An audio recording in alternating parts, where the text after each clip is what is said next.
La medición de la eficiencia técnica de las empresas distribuidoras de energía eléctrica en Argentina.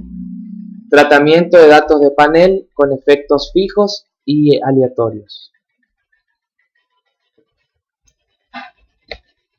La actividad de distribución eléctrica es el vínculo entre el sistema de transporte o de un generador de energía eléctrica con los usuarios finales, que se materializa a través de la comercialización y la subtransmisión de electricidad. Los objetivos generales del servicio de distribución consisten en mantener el suministro de energía eléctrica a los usuarios con la continuidad y calidad del producto establecida en las normas vigentes, anticipar las futuras demandas mediante un adecuado crecimiento de esa capacidad y facturar y cobrar los costos incurridos a los usuarios del servicio en función de su participación en los mismos. La distribución eléctrica es un eslabón en la cadena del sistema de provisión del servicio que se desempeña bajo una estructura de mercado esencialmente monopólica con usuarios cautivos. Como consecuencia, es probable que la única firma que opere en el mercado incurra en un costo social debido a la discrepancia entre la solución monopólica y el óptimo social.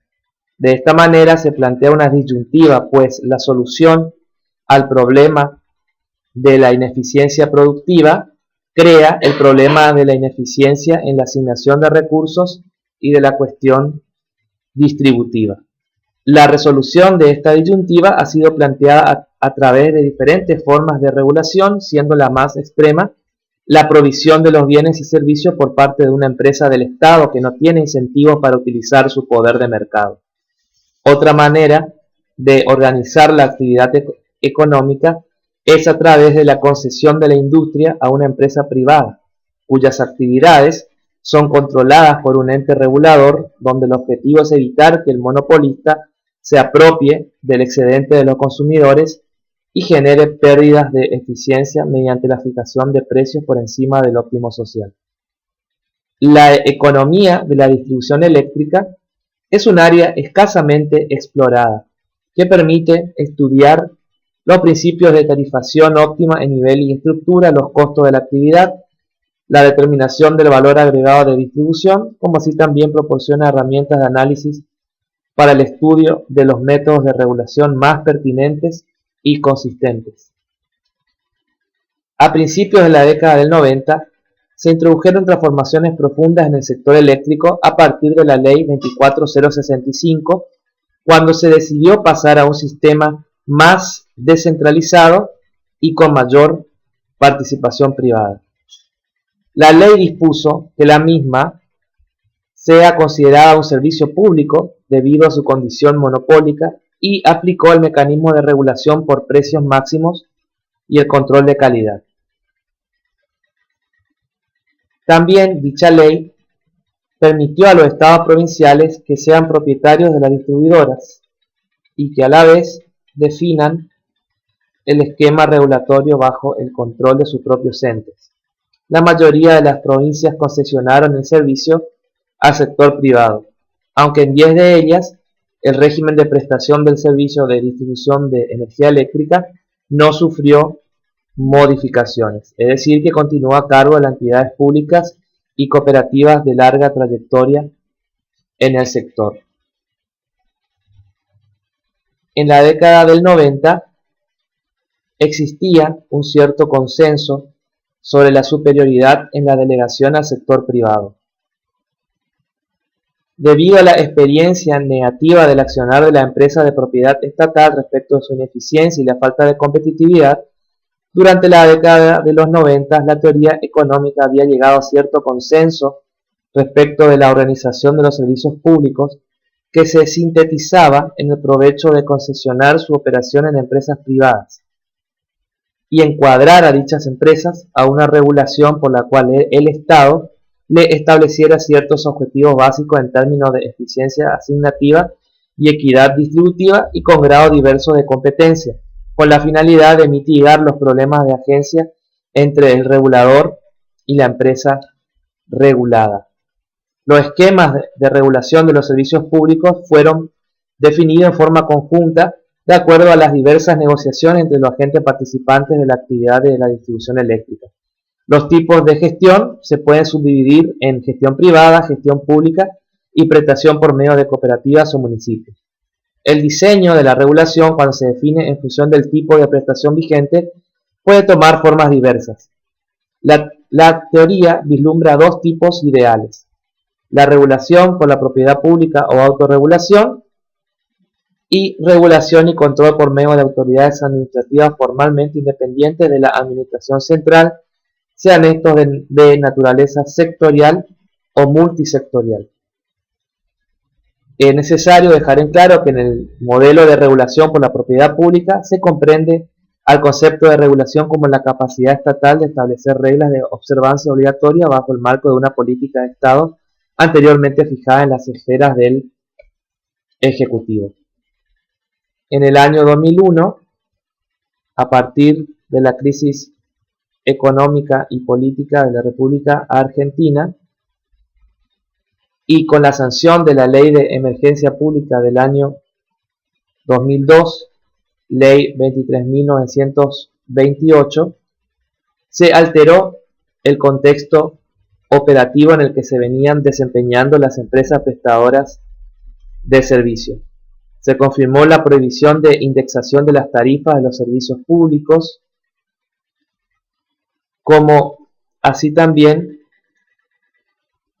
introdujo una serie de modificaciones en el estatus jurídico a partir de un cambio en las funciones de las diversas secretarías y ministerios vinculados con la actividad eléctrica. En los primeros años del periodo analizado entre el 2002 y el 2011, las tarifas permanecieron congeladas en la mayoría de las provincias, y aunque se dieron algunos incrementos tarifarios para recompensar económicamente a las distribuidoras, todavía existe discrecionalidad en el proceso de determinación tarifaria, sin la presencia de reglas y o marcos regulatorios donde se establezcan patrones optimizadores. La crisis económica del año 2001, la ley de emergencia pública, la política energética llevada a cabo en el plano nacional, la crisis financiera y la experiencia negativa de las privatizaciones a nivel internacional, conjuntamente con una literatura económica endeble respecto a la relación titularidad-eficiencia, revitalizó el debate en analizar la relación entre la propiedad pública privada de la empresa y su eficiencia productiva, la medición de esta última y el esquema de regulación adecuado para la distribución eléctrica. Entonces, ¿afecta la titularidad de la propiedad de la empresa de distribución de energía eléctrica de la República Argentina a la eficiencia técnica de las mismas? ¿Qué métodos de medición de eficiencia técnica existen en la literatura académica? ¿Qué tipo de empresas de distribución eléctrica presentan mayores niveles de eficiencia técnica? ¿Cómo impactan las variables inputs y entorno a las variables output de la actividad de distribución eléctrica? ¿Qué nos dice la literatura académica respecto a la relación titularidad-eficiencia? Es decir, ¿qué relación en términos teóricos existe entre la propiedad pública privada de la empresa y su eficiencia?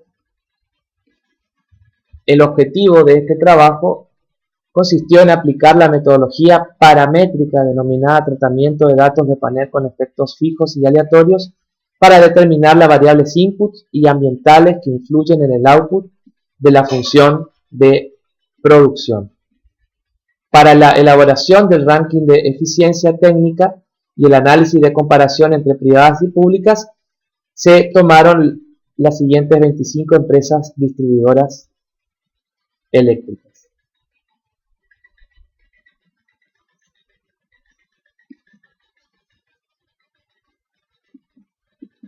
Con respecto a los datos que se cuentan para las 25 empresas distribuidoras, principalmente fueron obtenidos de la Secretaría de Energía de la Nación y de la Asociación de Distribuidores de Energía Eléctrica de la República Argentina. Las variables utilizadas fueron el área de concesión en kilómetros cuadrados, la cantidad total de clientes, el número de empleados y trabajadores propios de cada distribuidora, el total de energía facturada en valores expresados en megawatt hora, el total de kilómetros de línea de baja, media y alta tensión aéreas y subterráneas, la sumatoria de las potencias de los centros de transformación de media y baja tensión, la potencia máxima total demandada, transportada y o distribuida por las redes del distribuidor registrado en el año, la relación de pérdidas totales como la suma de las pérdidas técnicas y no técnicas respecto al total de la energía operada y la cantidad de centros de transformación de media y baja tensión al 31 de diciembre de cada año. Con respecto a la teoría de la eficiencia, se realizó una sistematización y una conceptualización con respecto a la eficiencia y su relación con el tipo de propiedad pública o privada. Dos debates teóricos significativos sucedieron en la economía durante la primera mitad del siglo anterior y relaciona sus resultados con el desarrollo de la teoría de la empresa pública. El primero se denominó la controversia socialista y acaeció en la década de 1930 y 1940 entre un grupo que bregaba por la defensa del laissez-faire, esencialmente los integrantes de la denominada escuela austriaca, y un grupo de propulsores de los regímenes colectivistas conocidos como socialistas de mercado. El propósito de esta controversia fue la viabilidad del socialismo como sistema económico y sus principales argumentos se concentraron en el modo por el cual el mercado y la planificación se desempeñarían bajo dicha forma de organización de la economía. La segunda discusión es la controversia marginalista, cuya temática esencial fue la deseabilidad de un sistema de impuestos y subsidios para optimizar la asignación de recursos bajo condiciones de rendimientos crecientes a escala. La teoría de la empresa pública tuvo su auge académico entre mediados de la década de 1950 y 1970, y el objetivo primordial fue la de encontrar reglas óptimas de determinación de precios y cantidades a producir para empresas estatales que operaban en el escenario de una economía mixta. Existen diversas razones del por qué la privatización debe llevarse a cabo, pero el principal motivo de esta tendencia ha sido la búsqueda del incremento en la eficiencia de las empresas involucradas. La cuestión sobre si la privatización conduce a una mejora en la eficiencia ha sido muy estudiada, tanto teórica como empíricamente. Tres corrientes de pensamiento se han ocupado de la comparación entre la empresa privada y la pública: la teoría de la agencia, la teoría de la elección pública y la teoría de la organización. La primera, la denominada teoría de la agencia, enfatiza los problemas que nacen en el seno de las empresas como consecuencia de la disociación entre los propietarios, los principales, y los directivos, los agentes. Por un lado, los principales y agentes poseen objetivos diferentes, no necesariamente compatibles entre sí. Por ejemplo, maximización del beneficio para los accionistas y maximización de su utilidad en el caso de los gerentes y directivos. No obstante, el objetivo del principal depende de las acciones de los directivos, así como de otros elementos no controlados por estos. Los hechos de los gerentes no son, sin embargo, siempre visibles por los principales, mientras que los mecanismos de supervisión no son completamente eficaces y suponen costo para el principal, por lo que él mismo no puede saber con precisión si el resultado logrado es consecuencia de las acciones del gerente o del resto de factores no controlados por este. Surgen de esta manera lo que se conoce como costos de agencia, que incorporan tanto los costos de supervisión de los agentes como los posibles desvíos en los resultados pretendidos por los principales. La literatura principal agente se ha concentrado en modelar los efectos de tres factores en los contratos entre las partes que interactúan en el modo jerárquico sugerido por la estructura de la información. Primero, la estructura de las preferencias de las partes en el contrato, la naturaleza de la incertidumbre y la estructura de la información en el ambiente. La atención se focaliza en el riesgo compartido y en la forma del contrato óptimo entre el principal y el agente, y en las comparaciones sobre el bienestar de las soluciones de equilibrio encontradas en presencia de costo de información y en ausencia de los mismos. La teoría llamada de elección pública señala que el objetivo de uno de los principales, los políticos, podría ser muy diferente del de otro principal, el de los votantes, ya que aquellos persiguen de modo racional sus propios objetivos, mientras que los votantes solo poseen una influencia e información limitada sobre la actuación de aquellos. La persecución por parte de los políticos de estos objetivos particulares puede estar notoriamente enfrentada con la eficiencia técnica, y en la búsqueda de tales objetivos particulares podrían hallar unos buenos aliados burócratas de las organizaciones que de nuevo actuarían por objetivos de maximización del poder o de prestigio. Con respecto a la teoría de la organización, el objeto de estudio pertenece a la ciencia de la administración y se basa particularmente en características organizativas de las empresas privadas que difieren de las empresas estatales, como los mecanismos de incentivos y control, cultura organizacional, objetivos, estructura organizativa, sistema de información y de comunicación. Luego de un arduo trabajo de sistematización, se puede decir que no existe evidencia concluyente con respecto a la eficiencia en las empresas públicas y en las empresas privadas. No existe una tendencia, podríamos decir, a que las empresas privadas sean de naturaleza ineficientes, como si tampoco se podría hablar de una fuerte evidencia empírica de que las empresas privadas sean eficientes. Con respecto a la teoría de las fronteras de eficiencia y cómo medir a la misma, llamamos eficiencia técnica la capacidad de la empresa para obtener el máximo producto dado un conjunto de factores de producción, y a la eficiencia asignativa como la capacidad para utilizar estos factores en sus proporciones óptimas, dados sus precios respectivos.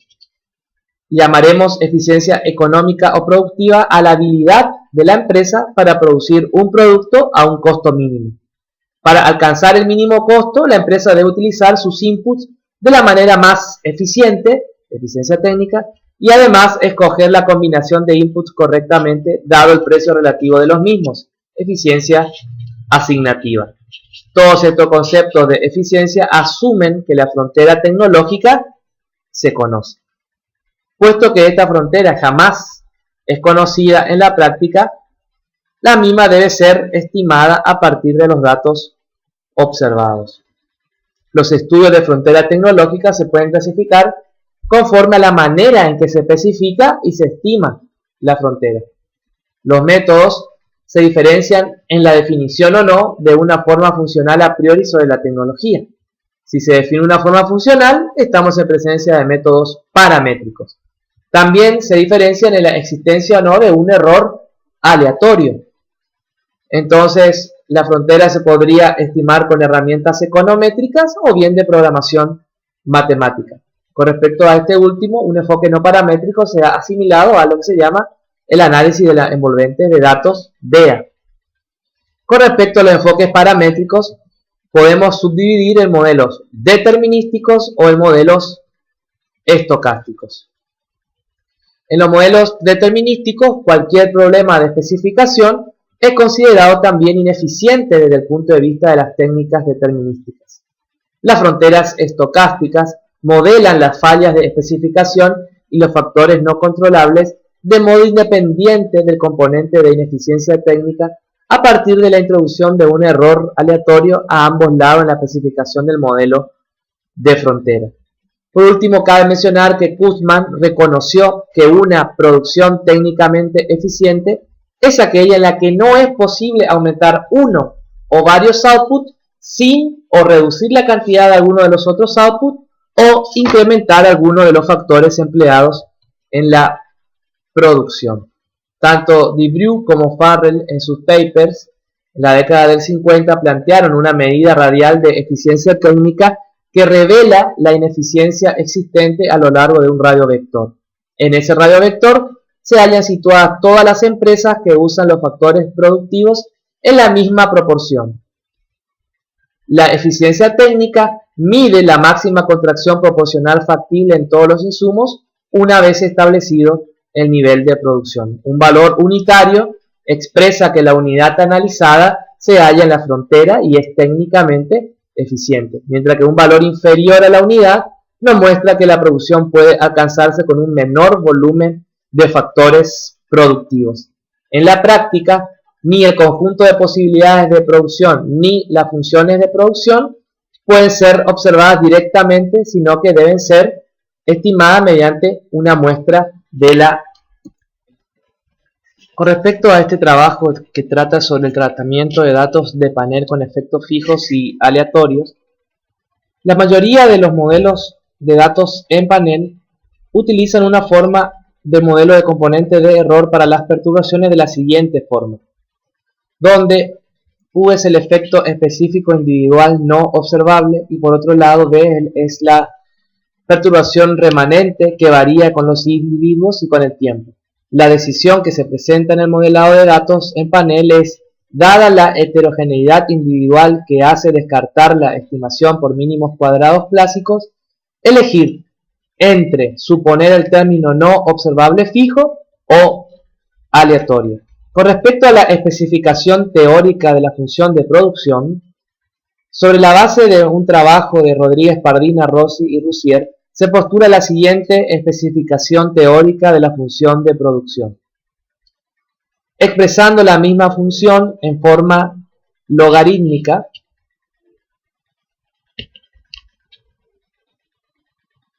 podemos decir de que la parte sistemática del modelo determina el máximo producto que se puede obtener con una cantidad dada de insumos y unas determinadas variables ambientales. Con respecto a la especificación empírica de la función de producción, en el output utilizamos la energía vendida y con respecto a los inputs y las variables ambientales tenemos como inputs a la potencia medida en cantidad de megavatios hora, a la dotación como el número de empleados y trabajadores propios de cada distribuidora, al kilómetro de líneas de alta, media y baja tensión, aéreas y subterráneas, y después como variables ambientales tenemos al consumo residencial, al área que cubre cada una de las distribuidoras en kilómetros cuadrados, el número de clientes servidos y como así también la densidad, es decir, el número de clientes por kilómetro cuadrado.